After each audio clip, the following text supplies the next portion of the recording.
Isang pinagpalang araw sa inyong lahat. Tayo po'y magninilay sa salita ng Diyos, ang pinagmumulan ng awan ng ating buhay, ang salitawa.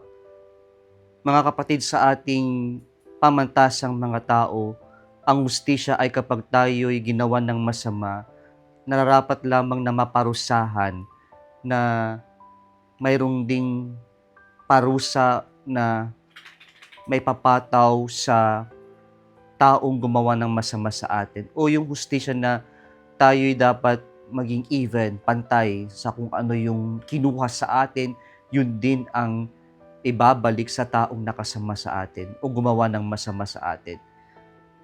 Kaya po, maaring ang ating ebanghelyo ngayon ay hindi magiging kaaya-aya sa karamihan sa atin, na kung saan ang Panginoon, Kanya pong pinalalim ang pag-unawa sa Mosaic Law na Lex Talionis, the principle of reciprocal justice, na kung ano yung kasabihan natin na kung ang buhay ang kinuha, buhay ang kapalit.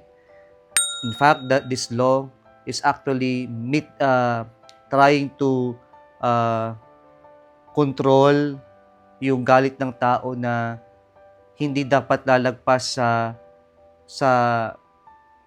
yung higante sa kung ano yung natanggap na suffering. Dapat pantay lamang. Yun yung goal ng principle na ito. Subalit pinalalim ito ng Panginoon. Nung sinabi niya kapag tayo ginawa ng masama, sabi ng Panginoon, offer no resistance to one who is evil. The Lord is not actually condoning the evil act or evil acts. He's correcting the evil acts, but not on a way we understand it or how the old principle tells us. The Lord is offering something bigger, something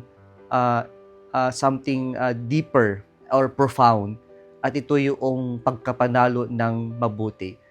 Sabi nating mga Pilipino, kapag binato ka ng bato, batuhin mo ng tinapay.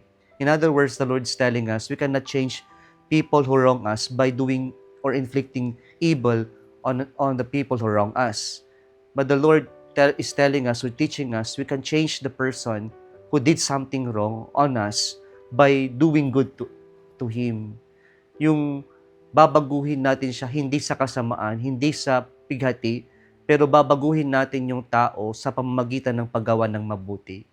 It is actually the triumph not of the evil, but of the triumph of good, na mananatili na manalo ang kabutihan sa kasamaan sa pamamagitan ng paggawa natin ng mabuti kahit sa mga taong nagawa ng masama sa atin. Handa ba tayong gawin ito, mga kapatid? Mahirap, pero ito yung pamamaraan upang sa ganun maputol natin ang cycle ng vendetta, ng pagiganti, at mapalitan natin ito ng tunay nating nature, ang maging mabuti.